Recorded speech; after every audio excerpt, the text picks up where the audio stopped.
So I'm back with another Bible reading. I'm on Matthew 10 to 11. I'm doing the New Testament and then I'll do the Old Testament maybe tomorrow. I'm just going to keep reading like New Testament, then Old Testament, then, I'll just keep doing that. But I'm on page 34 to 35, Matthew 10 to 11. And again, I just want to say if you are dealing with lust or if you are dealing with anything like that and you feel like you need help, please go get that help that you need. Please go talk to somebody, go be honest with somebody because God is always going to be there for you. But sometimes I think God does put people in our life to help us when we feel like, maybe God isn't answering or whatever. You don't need to only rely on just, how you feel. Because just because you feel like maybe, God's the only way, that could be, maybe God's trying to tell you like, hey, you need other people. You need to have help with other people. And I've done a lot of wrong things in my life because of lust and because of just, me being a bad person. And if I was honest to a lot of people, I wouldn't have done a lot of stuff. I would have been, I would have been helped a lot earlier. And right now I'm in a point in my life where I really do want to be a good person. I really do want to change myself. So I'm just giving anybody who watches this video this advice. If you feel like something isn't working or you feel like you literally cannot get out of lust, I'm telling you, go to therapy and get some help. No matter what, I do definitely think you should always keep God with you no matter where you go. But it's okay to get help. It's okay to ask for help and to get therapy. There's no preacher, there's no, you know, Jesus himself never said that it's, not okay to go get help. Jesus himself was giving people therapy by talking to them. So if you feel the need to get help from other people, go ahead and do it. And don't give up on God no matter what, because he is there and he does love you. But sometimes he'll send you people to help you. So remember that. But I'm going to start right now on Matthew 10, and then we'll get to Matthew 11, and then I'm going to clean up my house a little bit. So God's messenger will share in his reward, and whoever welcomes a good man because he is good will share in his reward. You can be sure that whoever gives even a drink of cold water to one of the least of these my followers because he is my follower will certainly receive a reward. The messengers from John the Baptist. When Jesus finished giving these instructions to his 12 disciples, he left that place and went off to teach and preach in the towns near there. When John the Baptist heard in prison about the things that the things that Christ was doing, he sent some of his disciples to him. Tell us, they asked Jesus, are you the one John said was going to come, or should we be expecting somebody else? Jesus answered, go back and tell John what you are hearing and seeing, the blind can see, the lame can walk, those who suffer from dreaded skin diseases are made clean, the deaf hear, the dead are being brought back to life, and the good news is preached to the poor. How happy are those who have no doubts about me. While John's disciples were leaving, Jesus spoke about him to the crowds. When you went out to John in the desert, what did you expect to see? A blade of grass bending in the wind? What did you go out to see? A man dressed up in fancy clothes? People who dress like that live in palaces. Tell me, what did you go out to see? A prophet, yes, indeed. But you saw much more than a prophet, for John is the one of whom the scripture says, God said, I will send my messenger ahead of you to open the way for you. I assure you that that John the Baptist is greater than any man who ever lived. But he who is least in the kingdom of heaven is greater than John. From the time John preached his message until this very day, the kingdom of heaven has suffered violent attacks, and violent men try to seize it. Until the time of John, all the prophets and the law of Moses spoke about the kingdom, and if you are willing to believe their message, John is Elijah, whose coming was predicted. Listen then if you have ears. Now, to what can I compare the people of this day? They are like children sitting in the marketplace, or groups shout.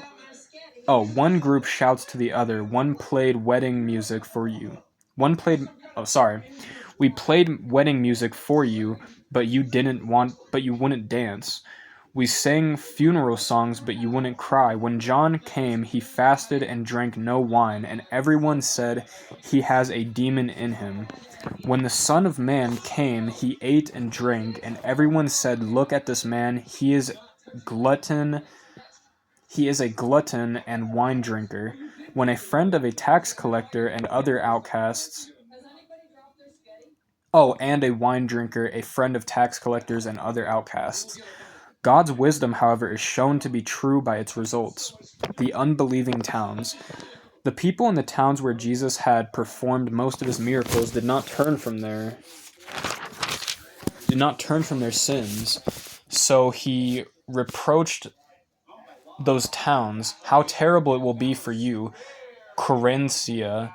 How terrible for you too, Bathsheba, if the miracles which were performed in you had been performed in Tyre or Sidon.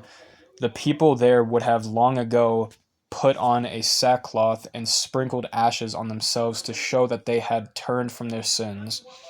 I assure you that on the judgment day God will show more mercy to the people of Tyre and Sidon than to you.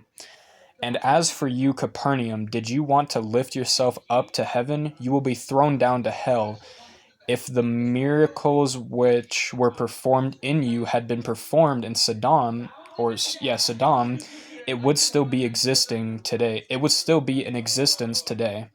You can be sure that on the judgment day, God will show more mercy to Sodom than to you. Come to me and rest. Okay, so now we are on Matthew 11 to Matthew 11 to 12. And I think that's where I'm going to end it right there. I know I'm only doing 2 pages, but that's because I've been pretty tired recently, and I've just, I've been going through some stuff, so that's okay. But I'm going to try to do a little bit better. I'm going to try to, for example, today I'm going to try to get some stuff cleaned up. I'm going to try to stay sober again today. I'm going to try to clean up my carpet, clean the bathroom, and just do whatever I can to help my family out, to kind of repay them for all the dumb stuff I've done. And again, I encourage you, if you've done the same that I've done, if you've hurt people, if you've done wrong, then you should definitely tell them that you're sorry, and you should show them that you are sorry.